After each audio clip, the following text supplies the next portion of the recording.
Shalom Bapak Ibu Saudara yang dikasihi oleh Tuhan. Senang bisa kembali bersama berjumpa untuk membaca dan merenungkan firman Tuhan. Dan hari ini kita masih akan belajar dari tokoh-tokoh Alkitab yang mungkin menurut pandangan dunia dianggap sebagai underdog. Dan kita belajar dari pengalaman iman mereka di bawah satu serial, yakni God of the Underdog. Mari kita bersama berdoa sebelum membaca dan merenungkan firman Tuhan. Mari kita berdoa. Tuhan, terima kasih untuk kesempatan yang Tuhan berikan kepada kami saat ini boleh bersama membuka, membaca, merenungkan firman-Mu. Kami percaya Tuhan akan menolong kami sehingga kami dapat mengerti, memahami firman-Mu dan melakukannya dalam kehidupan kami hari demi hari. Karena itu kami mohon Bapa berfirmanlah kepada kami. Di dalam nama Tuhan Yesus yang maha baik kami sudah berdoa. Amin. Bapak saya mengajak kita membuka Yosua pasal 1. Yosua pasal 1 ayat yang pertama sampai ayat yang ke-9. Yosua 1 ayat 1 sampai 9. Demikian. Sesudah Musa hamba Tuhan itu mati, berfirmanlah Tuhan kepada Yosua bin Nun, abdi Musa itu demikian. Hambaku Musa telah mati, sebab itu bersiaplah sekarang, seberangilah sungai Yordan ini, engkau dan seluruh bangsa ini menuju negeri yang akan kuberikan kepada mereka, kepada orang Israel itu. Setiap tempat yang akan diinjak oleh telapak kakimu, kuberikan kepada kamu seperti yang telah kujanjikan kepada Musa. Dari padang gurun dan gunung Libanon yang sebelah sana itu sampai ke sungai besar, yakni sungai Efrat, seluruh tanah orang Het sampai ke laut besar di sebelah matahari terbenam. Semuanya itu akan menjadi daerahmu. Seorang pun tidak akan dapat bertahan menghadapi engkau seumur hidupmu. Seperti aku menyertai Musa, demikianlah aku akan menyertai engkau. Aku tidak akan membiarkan engkau dan tidak akan meninggalkan engkau. Kuatkan dan teguhkanlah hatimu, sebab engkaulah yang akan memimpin bangsa ini memiliki negeri yang kujanjikan dengan bersumpah kepada nenek moyang mereka untuk diberikan kepada mereka. Hanya kuatkan dan teguhkanlah hatimu dengan sungguh-sungguh. Bertindaklah hati-hati sesuai dengan seluruh hukum yang telah diperintahkan kepadamu oleh hambaku Musa. Janganlah menyimpang ke kanan atau ke kiri, supaya engkau beruntung kemanapun engkau pergi. Janganlah engkau lupa memperkatakan kitab Taurat ini, tetapi renungkanlah itu siang dan malam, supaya engkau bertindak hati-hati sesuai dengan segala yang tertulis di dalamnya. Sebab dengan demikian perjalananmu akan berhasil dan engkau akan beruntung. Bukankah telah kuperintahkan kepadamu, kuatkan dan teguhkanlah hatimu. Janganlah kecut dan tawar hati, sebab Tuhan Allahmu menyertai engkau kemanapun engkau pergi. Sampai semenjauh bacaan kita pada saat ini. Bapak Ibu Tuhan, saya menemukan sebuah kalimat bijak sebagai berikut. Jangan membandingkan hidupmu dengan orang lain, karena tidak bisa membandingkan antara matahari dan bulan. Keduanya akan bersinar pada saatnya. Bapak teruskan secara pribadi, saya merasa kalimat ini sangat relevan untuk kehidupan kita pada saat ini, di mana orang suka membanding-bandingkan diri mereka dengan orang lain. Misalnya, membandingkan prestasi, jabatan, kekayaan, dan sebagainya. Pada saat yang sama, orang juga suka membandingkan orang lain dengan sesamanya. Misalnya, orang tua kadang-kala membandingkan anak mereka dengan anak-anak yang lain. Kita berkata, kenapa kamu tidak seperti si A, si B? Mereka pandai, mereka baik. Kamu tidak seperti mereka.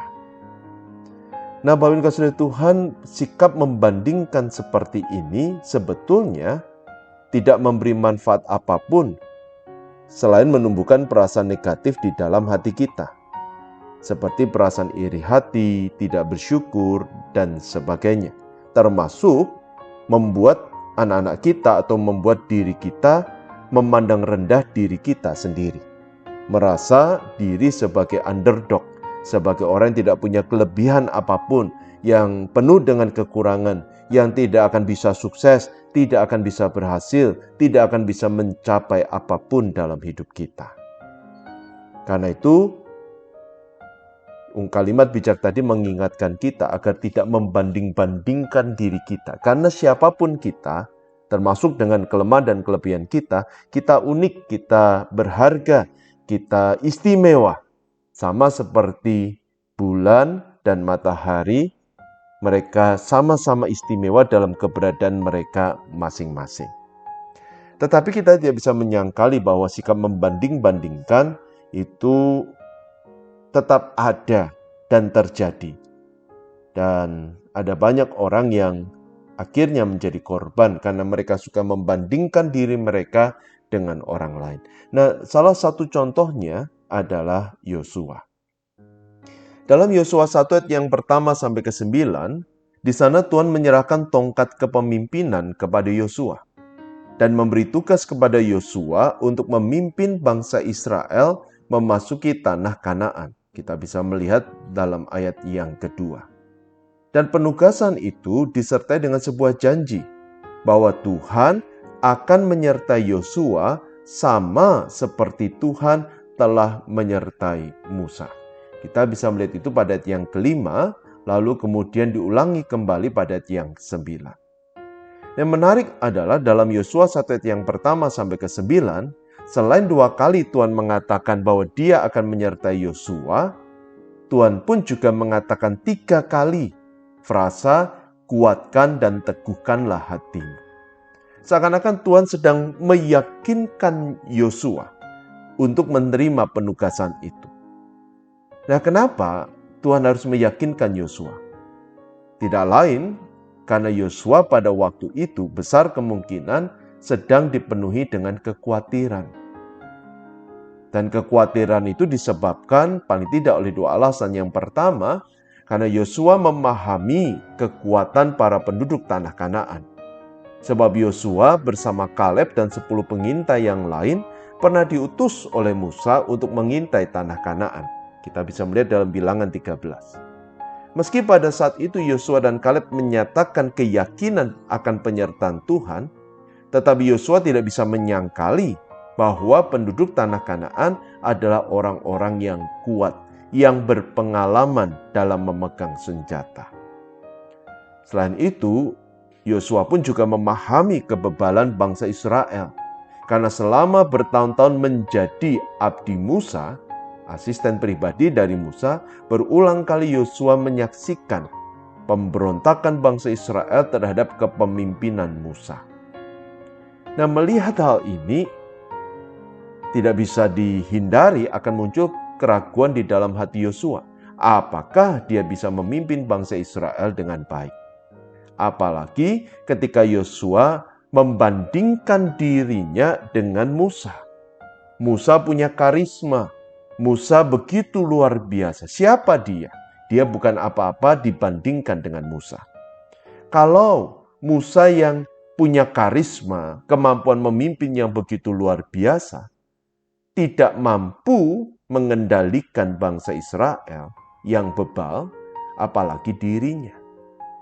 Jadi sangat lumrah, sangat wajar kalau Yosua merasa ragu ketika menerima penugasan dari Tuhan.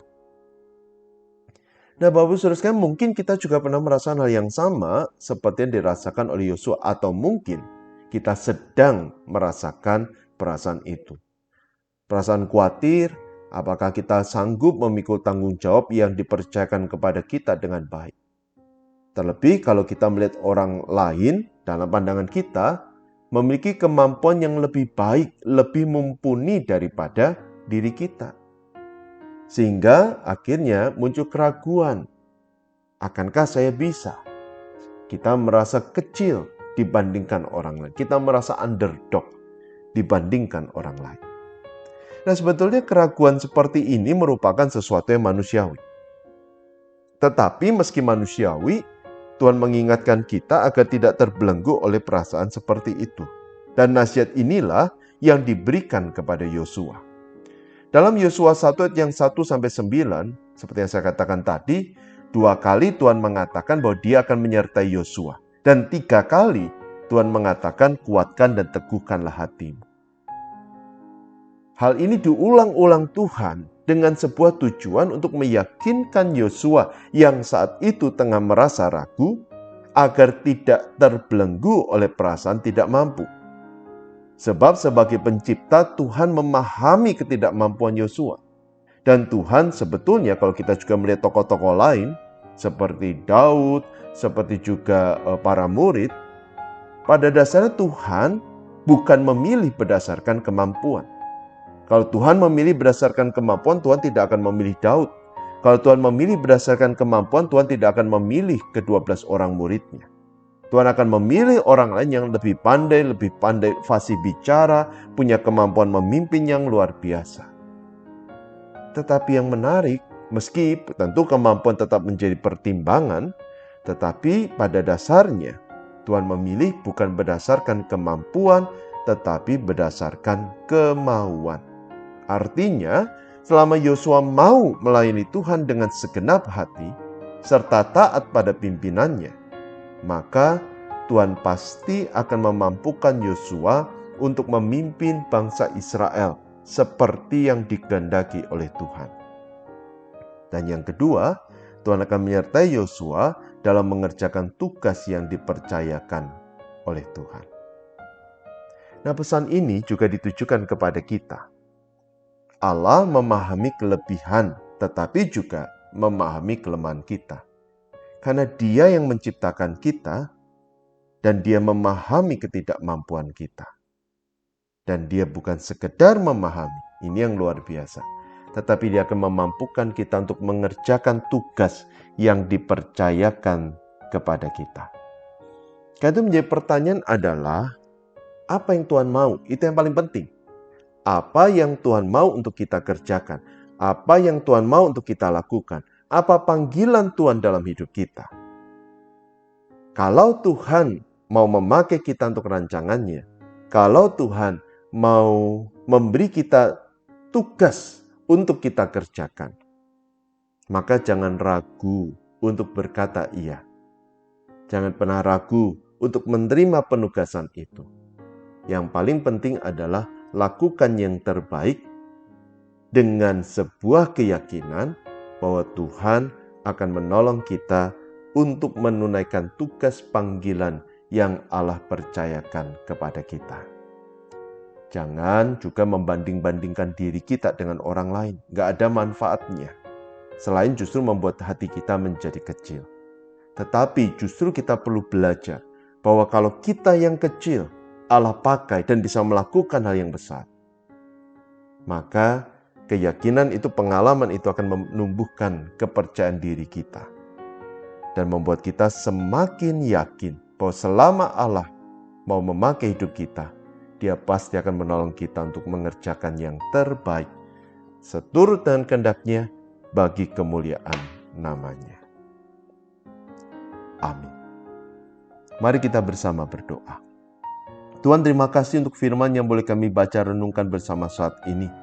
Firman yang mengingatkan kami bahwa Allah mau pakai hidup kami, dan selama Allah pakai hidup kami, maka kami bisa melakukan yang terbaik. Bukan karena kekuatan kami, bukan karena kehebatan kami, bukan karena kepandaian kami, tetapi semua hanya karena anugerah Tuhan. Karena itu kami menyerahkan hidup kami. Pakailah kami menjadi alat kemuliaan-Mu, ya Bapa.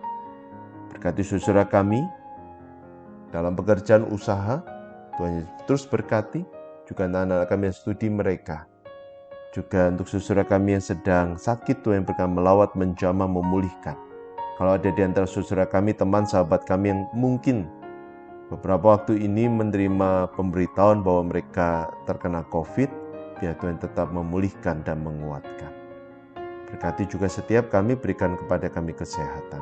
Berkati GKI Kutisari Indah, gereja milik Tuhan yang telah Tuhan dirikan dan Tuhan pimpin hingga detik ini. Kiranya anugerah Tuhan senantiasa dicurahkan bagi gerejamu, sehingga gereja boleh terus bertumbuh, berkarya, berbuah bagi kemuliaan nama Tuhan. Berkati juga untuk bangsa negara kami, Allah memimpin dan menolong Indonesia.